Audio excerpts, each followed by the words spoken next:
Hey there, you're watching Let's Get Dirty, and I'm your dirty girl, Roxanne Avalon. Now, I know I don't look much like a dirty girl this evening, but that's because I'm here in downtown Los Angeles at Wise, an evening to celebrate women in sports and events. Now, this is a night where all those dirty girls out there come together to support, empower, and motivate each other, and also to honor 3 women who have made a huge impact on the business of events and sports. Let's go check out the event and speak to some of the women that we're honoring here tonight. I'm here with Susan Rosenbluth, who's one of the 3 honorees this evening. Now, Susan is the Senior Vice President of AEG Live Golden Voice, which is responsible for some of the biggest concerts and music festivals in North America. So how did you get into doing what you do and hanging out with all the rock stars? Well, I started working at the Greek Theater selling souvenirs. My now husband, then boyfriend, got a job at the Greek when he was looking for a job for me, passing around my resume. So I sold souvenirs, and then I just kind of worked my way up through the ranks until I was managing the Greek, and subsequently I learned so much about the music that I became a talent buyer, and I oversee people and do talent buying. That's some hard work. Well, moving your way up from selling souvenirs to Senior Vice President. Congratulations. So tonight is all about honoring women in the sports and events industry. So how do you feel being a woman has been an advantage or maybe disadvantage for you? Well, I think in the beginning it was probably a disadvantage in that I know that when I got promoted to be a general manager of a building, they worried as to whether I could manage the security staff, which never occurred to me. But I found out later. So, but other than that, you kind of just ignore that whole sexual issue and it goes away. So they were concerned more about you trying to manage all the big guys and security. All the big guys and security. But you manage. You just told them right what to do and they listen. Oh, it's easy. I just go up and I say, "It's my first day on the job." Guys, are you playing the whole little girl first day on the job routine? That's a good one, ladies. Remember that one. I know you basically hang out with some of the biggest stars in music, from Pitbull to Taylor Swift and pretty much everything in between. So do you party like a rock star? No, not anymore. I probably could have in the 80s, and I was generally speaking the responsible ones. But I got to watch and observe, chronicle, and not tell secrets. Yeah. That's what you say, but, I'm not so sure. I'm here with Amy Stanton, another one of the honorees for this evening. Congratulations tonight. So Amy has founded Stanton & Company in 2006. So why don't you tell us a little bit about what it is that you do? I started a business focused on female athletes and women's sports because I believed there needed to be more great female role models out there. And someday when I have daughters, I don't want them looking up to Paris Hilton. Hopefully she's not a good friend of yours. And I think female athletes are amazing, and they just represent all good things. They're the best of the best in their sport, and they're good people, and they are smart and give back to the world. And so I wanted to support that, and I wanted to do what I could to support these women and build their brands and help them be the best that they can be. Fantastic. Now, are you a female athlete yourself? It's a natural question, but no, not at all. In fact, the joke is I was the captain of my tennis team in high school, but I couldn't run a mile. I've since run marathons, thankfully, to get over that hump, but no, I'm not an athlete. Have you found that being a female in this male-dominated industry has helped you through this journey? It's funny, we talk about this all the time. Honestly, I don't think it matters one way or another that I'm a woman. I think there are moments that I can use that to my advantage, and there are moments where maybe there's men that recognize that, but I feel like we just have to go in there and be the best that we can be, regardless if we're a man or a woman, and treat each other with respect. And sometimes women get a bad rap for being catty and not treating each other well in the workplace. And my business has all women, so my goal is really to do what I can to change that dynamic. Especially when you're working with all women together, we know how we can be. But what's one of the examples of a time where you could have used being a woman to your advantage? Another great question. I think sometimes, this is a funny story actually. So in the early part of my career, I used to cry all the time. I couldn't help it. It's just the reality. And I learned that sometimes actually working with men, when you cry, as long as you can keep talking through the tears, that can work out well. They actually pause and realize that they should stop yelling or screaming or whatever they're doing. So that became a trick. Oh, a trick of the trade. If all else fails, start crying and you'll get what you want. Is that basically it? Sometimes works. Okay.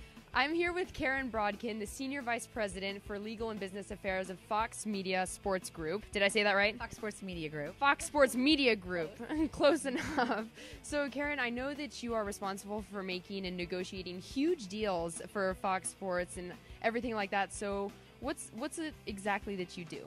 Well, I oversee all the business and legal affairs for the media group, which is all of the various sports divisions, media divisions of Fox. So the Fox Sports Network, all the cable networks, and our various partnerships, the Big Ten Network, for example. And I oversee a staff of really incredible lawyers. I myself, I'm a recovered lawyer. I do mostly on the business side. So I negotiate rights deals, license deals, talent deals, production, anything that you see on TV that has a Fox on it. Somehow, some way, it's crossed my desk at some point. Wow, well, that's a huge job and definitely a male-dominated industry. So have you always been such a tough negotiator? Even as a kid, was it like, eat your dinner? No, I only want to eat half. Did you have to, like, negotiate with your parents, or did that come later in life? Well, I don't know if I was always the best negotiator. I grew up in a house where, my dad pretended that it was a democracy. Where do you want to go to dinner? I want Chinese. I want Italian. I want Mexican. They say, okay, we're having steak. So you always felt like you had to say, which, the decision was sort of preordained. It was just, kind of like working at Fox.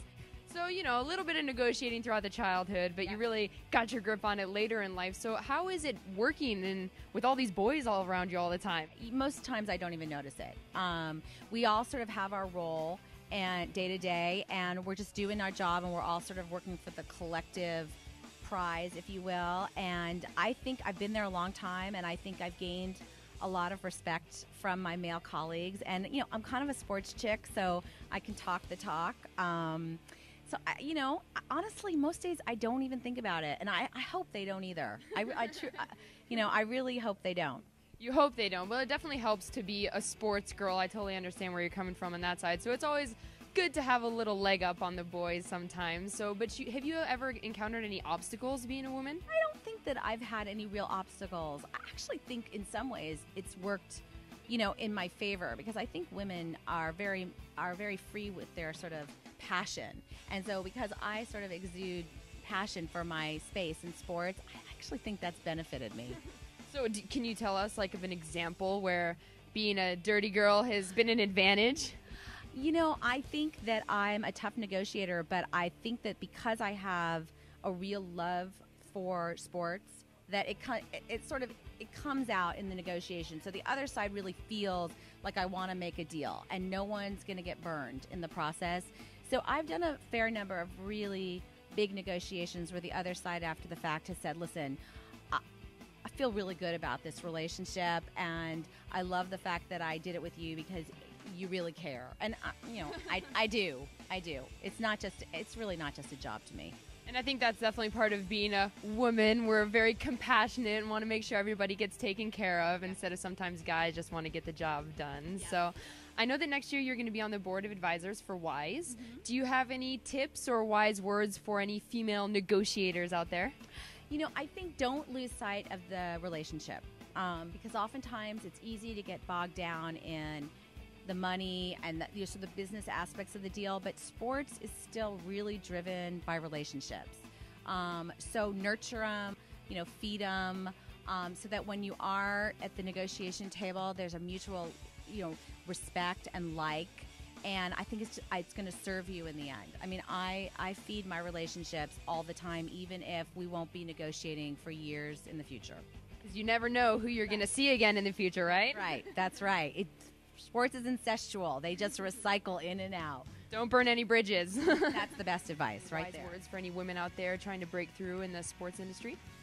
Well, I think one of the things that I learned and I continue to learn is that everybody needs help and everybody's happy to help. So, now I have my own business. I'm on my own. I don't have a business partner. I don't have anyone I can turn to every single day for help. The reality is there's so many people around us that can offer advice and want to support you, and all you need to do is ask. Ask and it is given, right? I think you just have to pay attention to detail. Relationships are so important in this and any other industry. It's no different than any other industry, really. And that's what counts. Perfect. Well, thank you so much, and congratulations again on being honored tonight, and thank you for joining us. Thank you. I appreciate it. What a fantastic evening. I love to see all the dirty girls out there coming together to support and empower each other. So if you're a dirty girl and you're trying to break through in the world of sports or events, don't give up because we're taking over. Thank you guys so much for watching Let's Get Dirty. I'm Roxanne Avalon, and I'll see you next time.